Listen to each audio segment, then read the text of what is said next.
warahmatullahi wabarakatuh. Innal hamdalillah nahmaduhu wa nasta'inuhu wa nastaghfiruh wa na'udzu billahi min sururi anfusina wa min sayyiati a'malina. May yahdihillahu fala mudhillalah wa may yudhlilhu fala hadiyalah. Asyhadu alla ilaha illallah wa asyhadu anna Muhammadan abduhu wa rasuluh wa la nabiyya ba'da. Yang terhormat Bapak dan Ibu Wali Murid kelas 10 tahun pelajaran 2020-2021 SMA Insan Cendekia Boarding School Sukoharjo, dan yang kami sayangi anak-anakku semua, murid-murid kelas 10 SMA Insan Cendekia Boarding School Sukoharjo. Pertama-tama, mari kita panjatkan puji syukur kepada Allah Subhanahu wa Ta'ala, karena atas rahmat-Nya lah pada hari ini kita dapat menyelenggarakan kegiatan orientasi virtual yang bertujuan untuk pemaparan program sekolah selama tahun ajaran 2020 dan 2021. Salawat serta salam juga senantiasa kami haturkan kepada Nabi besar Muhammad Sallallahu Alaihi Wasallam, karena berkat kehadiran beliaulah kita dapat merasakan indahnya iman dan Islam, dan semoga kita semua senantiasa menjadi pengikutnya hingga akhir zaman, dan kita menantikan syafaat dari beliau. Bapak Ibu yang kami hormati dan juga anak-anakku yang kami sayangi, alhamdulillahirabbil alamin. Sebelumnya kami mengucapkan terima kasih yang sebesar-besarnya dan selamat datang, selamat bergabung dengan SMA Insan Cendekia Boarding School Sukoharjo.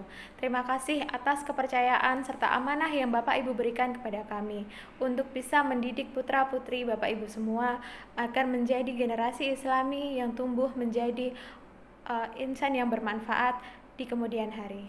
Pada pagi hari ini kami bertujuan untuk melakukan pemaparan tentang program sekolah yang akan kami laksanakan selama 3 tahun ke depan, di mana selama putra-putri Bapak Ibu semua bersekolah di sini.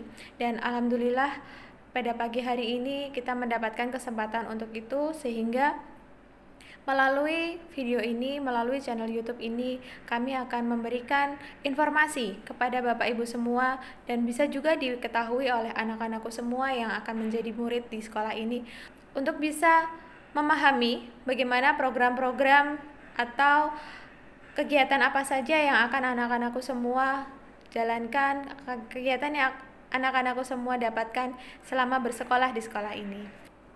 Pertama-tama, kami tidak lupa mengucapkan selamat datang kepada angkatan ke-11 dan selamat bergabung dengan keluarga besar SMA Insan Cendekia Boarding School Sukoharjo.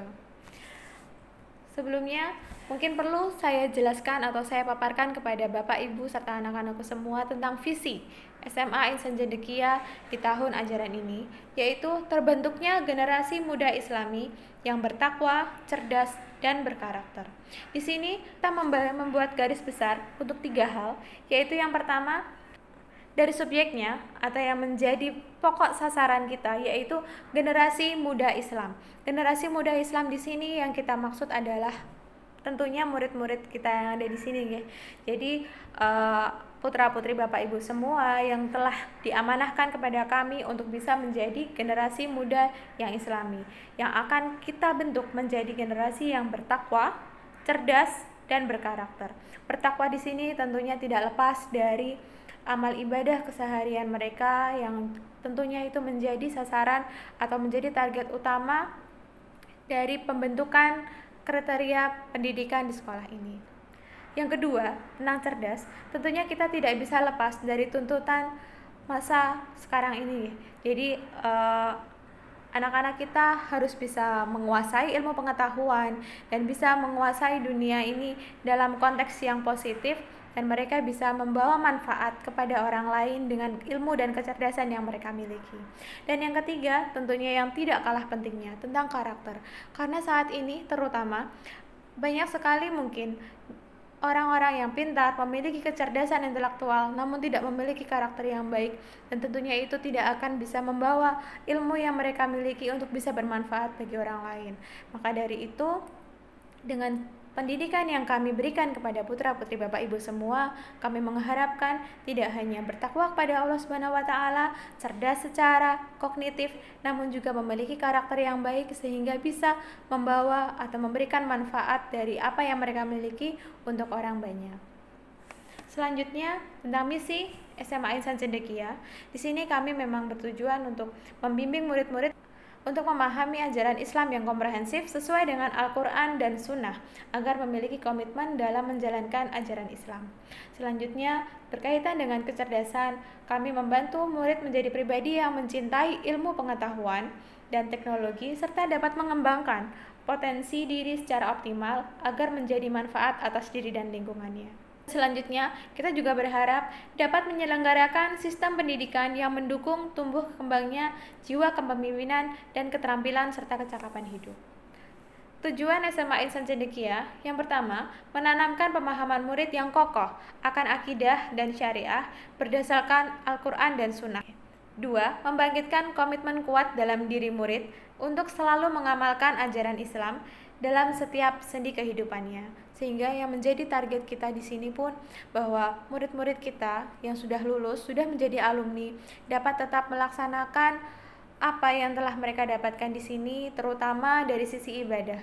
Harapan dari kami, mereka tetap bisa menjalankan ibadah, mengamalkan ajaran Islam di seluruh sendi kehidupannya, atau bahkan bisa ikut mewarnai lingkungannya kelak. Membangkitkan komitmen kuat dalam diri murid untuk selalu mengamalkan ajaran Islam dalam setiap sendi kehidupannya. Yang ketiga, membangun minat dan daya literasi murid terhadap ilmu pengetahuan. Dan yang keempat adalah menumbuhkan kemampuan murid dalam berpikir kritis, kreatif, komunikatif, dan kolaboratif. Yang kelima, membangun lingkungan pendidikan yang mampu menggali dan mengoptimalkan potensi murid, serta mendorong murid agar keunggulan dirinya mampu memberi dampak positif dalam lingkungan. Dan yang keenam, menanamkan jiwa kepemimpinan, kemandirian, keuletan, dan kegigihan agar mampu menghadapi tantangan fisik, mental, budaya, agar senantiasa menjadi pribadi Islami. Dari keseluruhan tujuan yang kita tuliskan di situ, tentunya yang menjadi harapan kami adalah anak-anak kita setelah lulus nantinya dari SMA Insan Cendekia Boarding School Sukoharjo ini, mereka tetap bisa membawa pelajaran yang positif, tetap membawa kebiasaan-kebiasaan positif yang telah ditanamkan selama bersekolah di sini, dan diharapkan bisa ikut mewarnai lingkungan sekitar mereka agar bisa juga menjadi lingkungan yang Islami, tetap selalu menjalankan amal ibadah sesuai dengan Al-Quran dan Sunnah. Selanjutnya, izinkan kami untuk memaparkan sedikit tentang kegiatan akademik yang akan kami sampaikan kepada putra-putri Bapak Ibu semua. Namun sementara ini kita tetap melaksanakannya dengan metode daring atau online, sampai dengan SMA Insan Cendekia mendapatkan izin untuk bisa membuka kembali kelas dan menghadirkan putra-putri Bapak Ibu semua ke dalam kelas, serta menyelenggarakan KBM secara tatap muka. Tentang program akademik yang dilaksanakan di sini, yang pertama tentang kegiatan kurikuler. Di dalamnya akan ada beberapa kegiatan. Yang pertama tentang kegiatan belajar mengajar secara rutin tiap hari yang didasarkan dari penjurusan. Kemudian juga kami akan menyelenggarakan PTS atau penilaian tengah semester, penilaian akhir semester, kemudian rangkaian penilaiannya seperti remedial, pengayaan, dan juga nanti di akhir tahun akan diadakan USBN. Dan juga nanti di akhir mereka bersekolah di sini di kelas 12 akan dilaksanakan USBN. Kemudian dari kegiatan tersebut, putra-putri Bapak Ibu semua akan kami bagi menjadi kelas-kelas atau rombongan belajar yang berdasarkan gender atau jenis kelamin, yaitu kelas putra dan kelas putri. Selain itu, kami juga berdasarkan kurikulum 2013, di mana di situ ada program peminatan atau penjurusan, dan kami menyelenggarakan 2 program penjurusan, yaitu IPA dan IPS. Maka dari itu nanti program kelasnya pun akan dibagi berdasarkan program penjurusan yang ada, yaitu kelas dengan penjurusan IPA dan kelas dengan penjurusan IPS.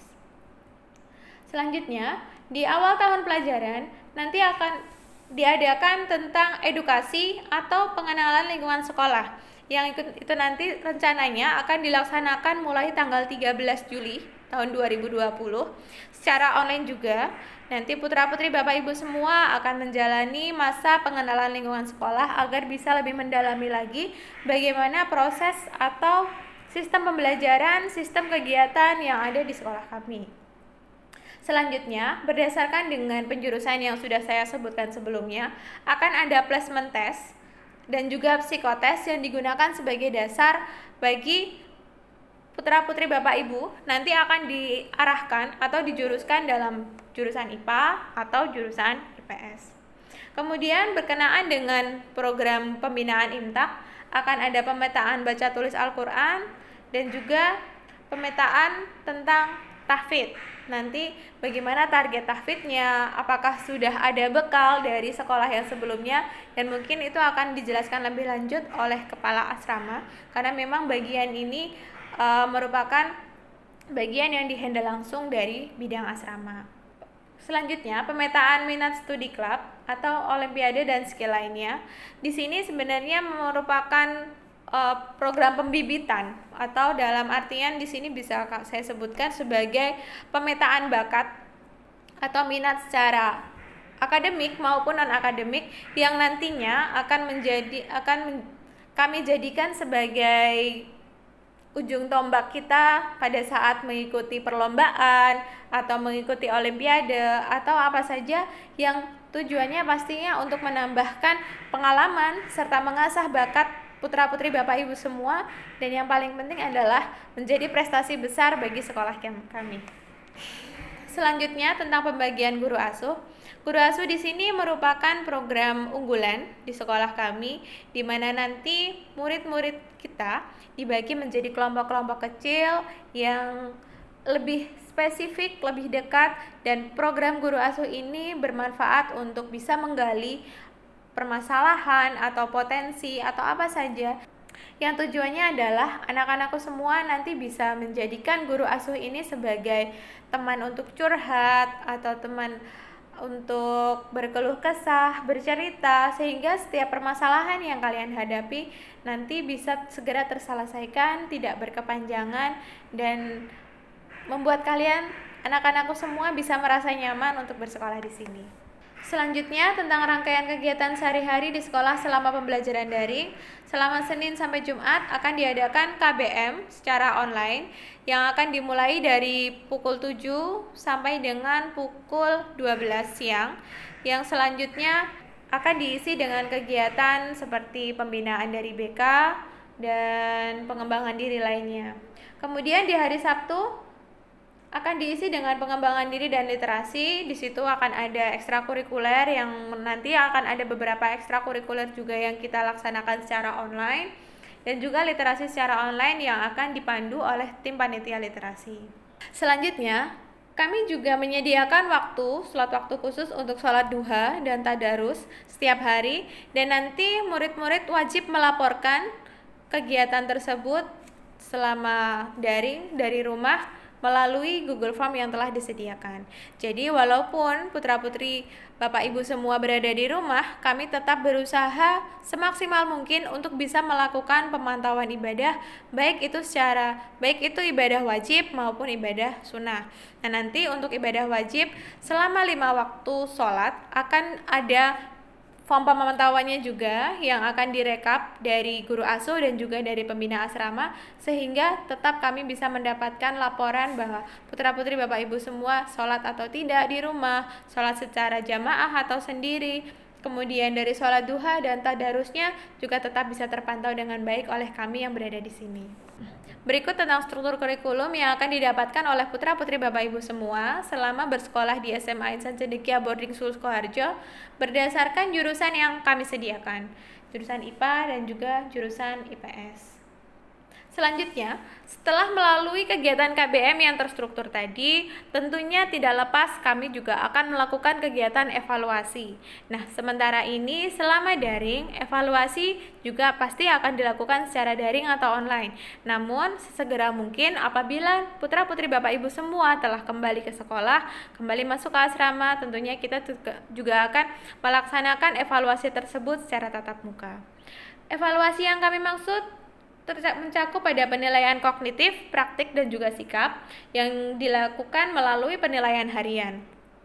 Ditambah dengan tugas, penilaian tengah semester, penilaian akhir semester, dan juga penilaian akhir tahun yang dilakukan pada saat kenaikan kelas nanti. Dan pastinya dari setiap penilaian tadi diberikan batasan nilai yang harus dicapai atau biasa pula disebut sebagai KKM. Berikut kami tampilkan KKM atau kriteria ketuntasan belajar yang ditentukan oleh sekolah.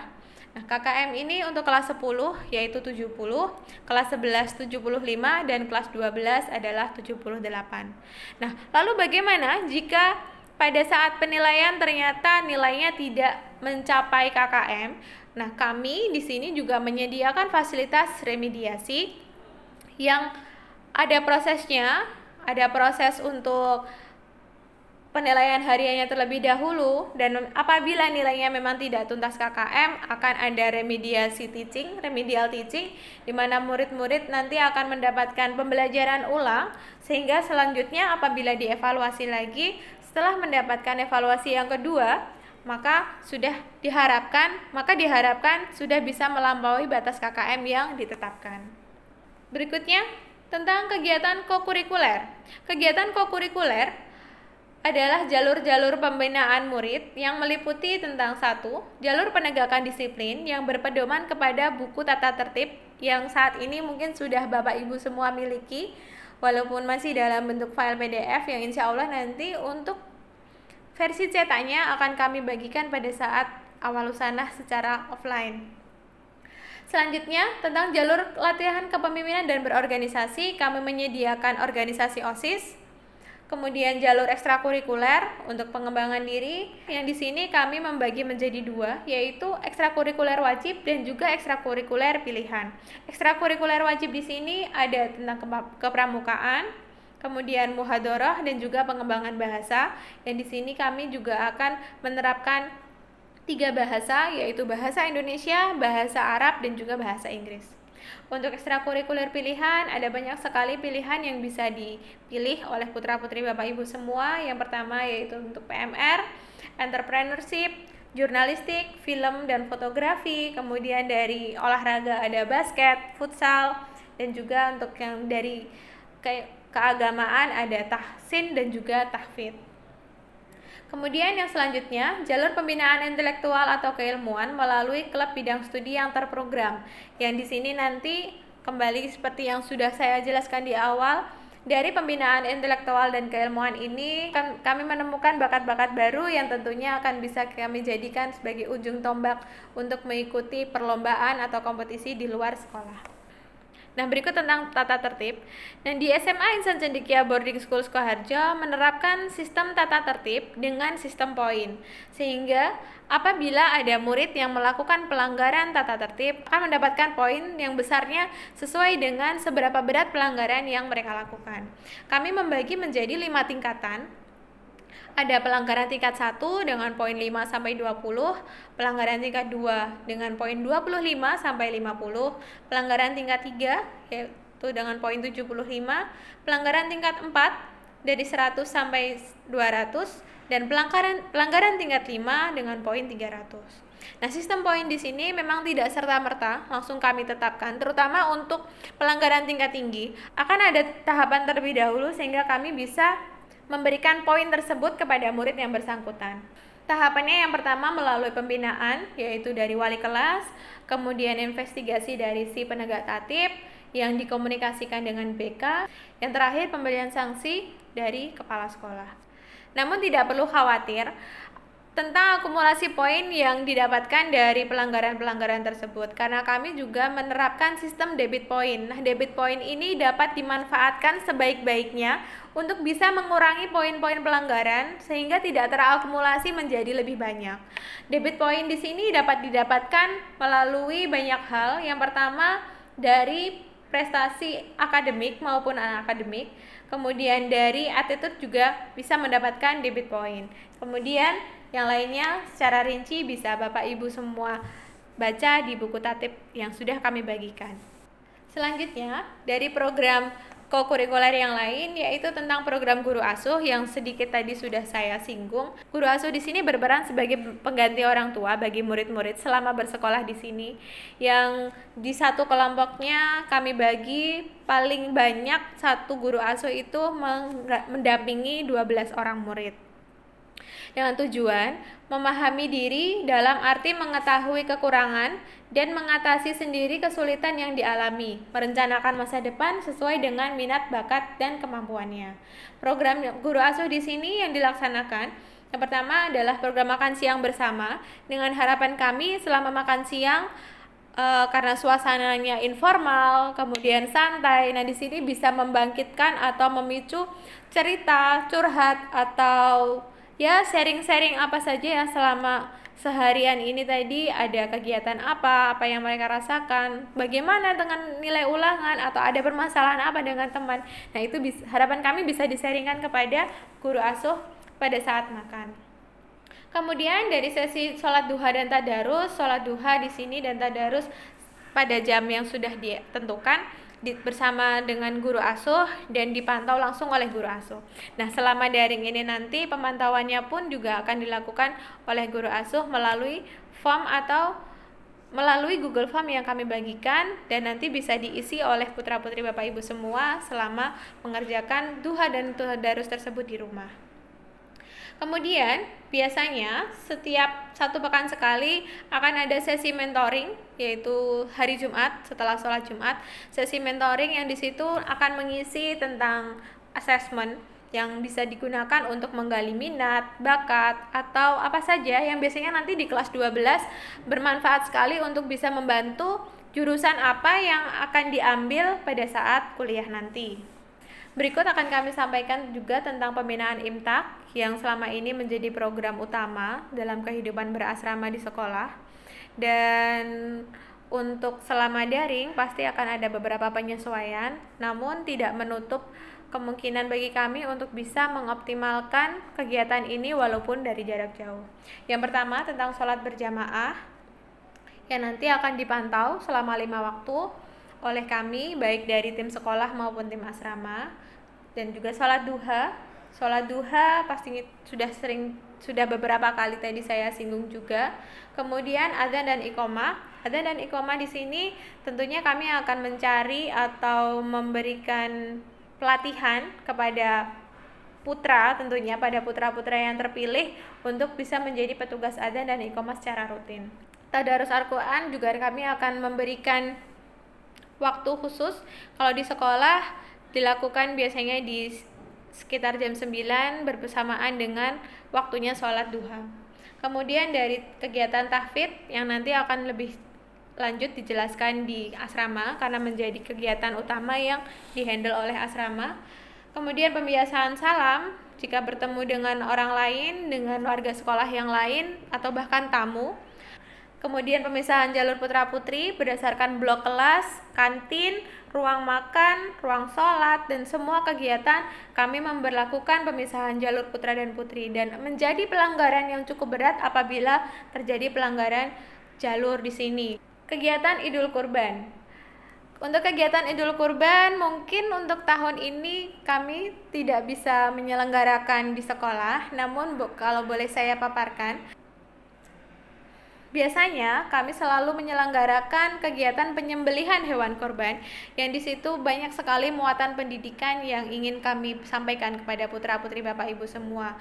Yang pertama, mulai dari bagaimana mereka, terutama mereka yang putra, bagaimana mereka bisa menyembelih hewan kurbannya sendiri, kemudian memprosesnya sampai siap untuk dibagikan. Dan kami juga selalu mendistribusikan hewan kurban yang kami terima di sini kepada warga sekitar, yang tentunya dilakukan oleh murid-murid mulai dari proses penyembelihan sampai dengan distribusi. Namun sayangnya pada tahun ini kami belum bisa menyelenggarakan karena bertepatan dengan Idul Kurban, yaitu tanggal 31 Juli 2020. Kemungkinan besar memang kami belum bisa menghadirkan putra-putri Bapak Ibu semua di sini karena memang masih di batas waktu KLB Kabupaten Sukoharjo yang baru berakhir pada tanggal tersebut. Dan semoga di tahun 2021 kami sudah kembali mendapatkan kesempatan untuk bisa menyelenggarakan kegiatan penyembelihan hewan kurban, dan setidaknya putra-putri Bapak Ibu semua pernah mengalokasikan kurbannya di sekolah ini untuk bisa menjadikan pembelajaran bagi diri mereka sendiri dan juga teman-temannya. Ya, alhamdulillahirobbilalamin. Demikian tadi paparan tentang program sekolah oleh saya selaku kepala sekolah. Terima kasih atas waktu yang telah diluangkan oleh Bapak Ibu semua untuk menyaksikan video ini, dan sekali lagi saya mengucapkan terima kasih yang sebesar-besarnya atas kepercayaan serta amanah yang diberikan kepada kami untuk mendidik putra-putri Bapak Ibu semua. Mohon maaf apabila ada salah kata. Wabillahi taufik wal hidayah. Wassalamualaikum warahmatullahi wabarakatuh.